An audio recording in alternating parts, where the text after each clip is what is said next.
Was a girl running in a group. She had a high-speed motor in a 40 Ford coupe. She had a racing cam and a supercharged. Look at Buddy, hot rod and large. She's a hot rod. She's a hot rod. FCA Chrysler. I talked about this a month ago. You and I talked about this, and I told you what it was then. And, I guess after 49 years in the business, sometimes I get it right. Okay? Fiat Chrysler automobiles will start replacing steering dampeners. Just exactly what I said it was. Or stabilizers, the same thing. In certain Jeep Wranglers with an upgraded design in response to a vibration glitch. Well, the dealerships were calling it a death wobble. That's how bad it shook. You got to a certain speed, and the car just shook like Carmen Miranda's rear end. It was it was bad. It's a steering dampener, and I guessed it about a month ago. I told you. I guessed wrong once, but I was mistaken. 49 years, you got to get something right? You got to hear this. I have a thing about Elon Musk and Tesla. Well, and I've been leaving him alone. For the last few weeks, I've been good boy. I have not beat up on him. But a Tesla car caught fire after hitting a tow truck in Moscow. Now, I don't want to say anything bad about the Russians, but have we ever heard from this guy again? The guy that owned this Tesla? I don't know. They don't have a lot of rules like we do. They don't, and if they do have rules, a lot of times they don't play by them. This is a Tesla Model 3. It crashed into a stationary tow truck. Tow truck was just sitting there, and it caught fire and blew up. Well, asked in a video published on Ren TV website if he was using an autopilot self-driving system. Driver Alexei Tretikov said he was in drive assistance mode, in which he was still holding on the steering wheel. But what about the other safety devices? What about the automatic stopping and the crash avoidance and the lane changing? How did he run into a stopped tow truck? I mean, that'd be hard to do if you were doing all the driving, if you didn't have any assistance, if the car had no safety equipment at all. How do you run into a tow truck of all things? It's not like it's a smart car for two. You can't miss a tow truck. I mean, that's big.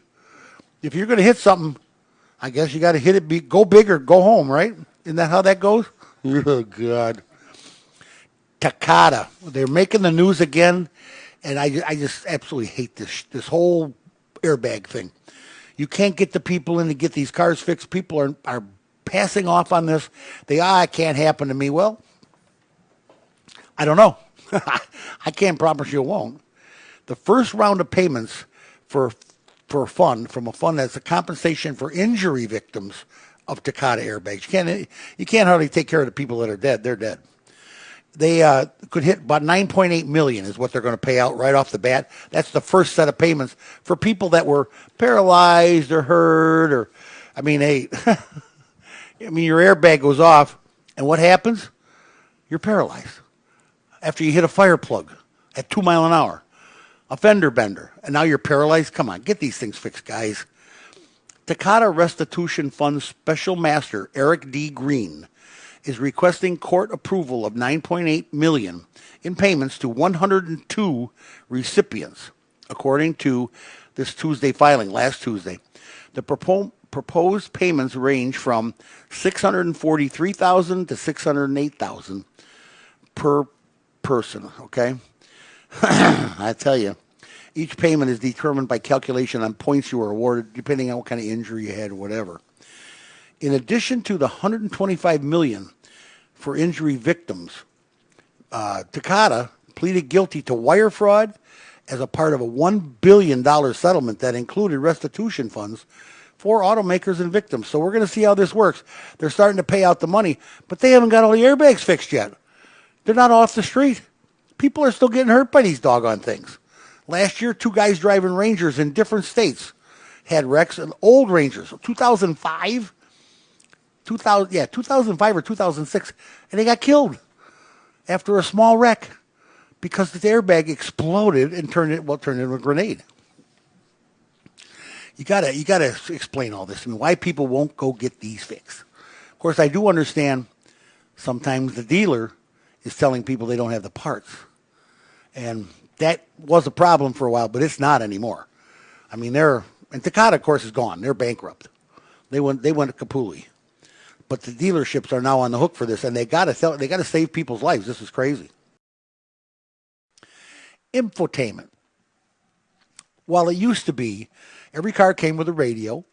Almost all of them had an AM, FM thrown in them, or you could get a cassette or a CD player. Well, now, now if you want any of that, get your wallet out. While navigation systems have become more affordable, they're not as expensive, the GPS things. Many models, BMW, Jaguar, Toyota, are charging hundreds of dollars and yearly subscriptions for Apple Play, Pandora, and all kinds of other good stuff. The telematics and concierge apps can be a yearly cost, but these are ups and extras. Your entertainment coming out of the dash is now not included with the car. It's an up and an extra.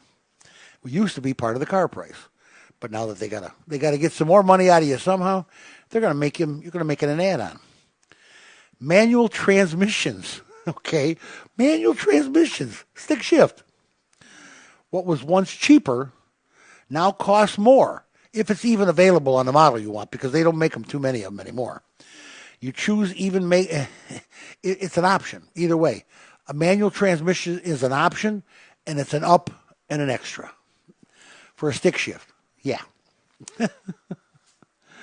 Oh, spare tires. This galls me. Spare tires. Most new cars and light trucks have run flat tires or a flat repair kit, which is a can of fix a flat, or roadside assistance. You don't get a spare anymore. You might get a car with a mini spare, but you will never get it with a real spare unless you get your wallet out and start paying big dough for a spare tire. Come on. Roof racks always was part of the car. Never saw a station wagon. You want a roof rack? We'll throw that in there for you. That's not a problem. Well, all SUVs or crossovers now offer roof racks for an upcharge. Physical media players, okay? We're talking CDs. After automakers went to red with Bluetooth streaming, they detached the CD radio player. They ditched it. An example, you can get a CD player. They went to bed with Bluetooth, not red with Bluetooth. They went to bed with Bluetooth and the Bluetooth streaming.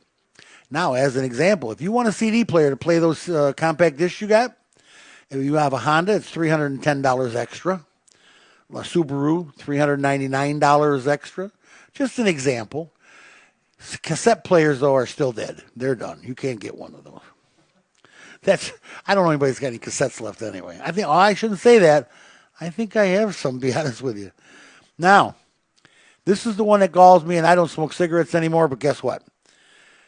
The smoker package for your car. If you want an ashtray and an actual cigarette lighter or a receptacle that will hold a cigarette lighter, because there's receptacles in these cars, but those are not made for cigarette lighters. And they will not hold a cigarette lighter. Okay? They're not made for that. They are made for you to plug in and charge your phone or play your games or distracted driving and all that stuff they encourage for free. But if you want a smoker package, by God, get your wallet out, because you're not going to get an ashtray or a lighter without paying an up and an extra charge. So what you're saying, boss, is if I want a red car with a CD player and you want to smoke in it, and I want to smoke in it, plus a roof rack, you can't afford it. Plus, you can't buy it. No, plus a spare tire. Oh yeah, you're out of it. You just added $4,000 to the price of your car. Yeah, that's a lot. Well, and that's a young man talking. He's looking to buy a car. What's he? But he doesn't smoke anyway. But I'm just saying, he named all the things. If you want any of those things or all of them, just get your wallet out. They won't raise the price, the actual base price of the car, but they'll make everything an extra now, and that used to be included. Now it's an extra, so they can make money on you. Now the base price of the car is still affordable. Okay? Pretty slick. Just going to ride my bike from here on out. Stick with the bike. Stick with the two wheels. It's better for you. In the platinum world, what does that got to do with cars, you say? Well, you have a catalytic converter on your car. I know you do. All cars do. Unless, of course, it's a Tesla. Even a Prius has a catalytic converter because it has part gas engine. Well, you have a catalytic converter, and in that catalytic converter is palladium, platinum, and I I remember a show way back when I was doing with the preacher, and I told him there was plutonium in there. He looked at me, that's a bomb. The number one platinum and palladium maker in the world is a company called Anglo-American Platinum. I'm not even, they're in London. They're in Johannesburg. London and Johannesburg. Anyway, they have where they have plants. They are currently trying to get EV battery makers to use that are now using cobalt and nickel. They're trying to get them to transfer to palladium and platinum, because otherwise, as the electric vehicles emerge, they're done. There's no reason to have them because there's no such thing as a catalytic converter anymore. You won't need to spend $2,000 extra on your car for a catalytic converter. Of course, you need to spend $8,000 extra on the batteries, but that's beside the point. You will not need a catalytic converter, and it won't go out on you every 100,000 miles or whatever. How many of you have a backup camera in your car? You got a backup camera? Magma, it's a big company. They had the foresight 14 years ago. It's called Magna, M-A-G-N-A. They are opening a $50 million Michigan factory geared towards cameras. They make cameras for cars. They made their first set of orders for 2007 for backup cameras. I'm not sure who they sold them to. I'd have to ask. But they sold 350,000 units of their backup cameras in 2007. This plant is going to be near Flint, Michigan. It's a place called Holly, Michigan. They're going to have 600 new employees, and they're going to build cameras because all the cars now they're making millions of cameras. I mean, I have a 2015 that has a backup camera. So and everything has got a backup camera. And now they're going to have cameras in the front, the sides. You're going to have a big screen in the middle of the dash so you can watch what's going on around you. If the guy next to you gives you an obscene gesture, you'll be able to know because you won't miss it because it'll be right there on the dash. It'll be recorded. That guy telling you you're number one. That's just how that works. So this is going to be a whole new thing. But this Magna, they are going to make some bucks. They are going to make some big bucks. Well, there's one more fella going to jail in Germany. This is Volkswagen Stinkygate again. This is the Audi CEO, Eric Stradler, I think it is. His name is Stradler. I'm not sure his first name. Let me see. Rupert Stradler, for his role in Volkswagen Group's diesel cheating scandal. He has been sentenced to. They have filed charges against him, and they're going to put him in jail. He's going to jail. The public prosecutor's office in Munich said Stadler and 300 defendants are being charged with false certification and criminal advertising practices. Whoa. Defendant Stadler is accused of having been aware of the manipulations since the end of September 2015. So they knew this stinky stuff was going on for a long time. And now they're going to pay for it. Now, all of them, one by one, they've got guys going to jail left and right. I mean, it's insane. But there's people going to jail over this thing left and right. It's unbelievable. Stinkygate is just one of the things that made the car show famous. We started with the Toyotas that were accelerating by themselves, and then we went to the ignition switches for GM, and now the Takata airbags, and then the Stinkygate. There's just always something good going on in the car world, trust me.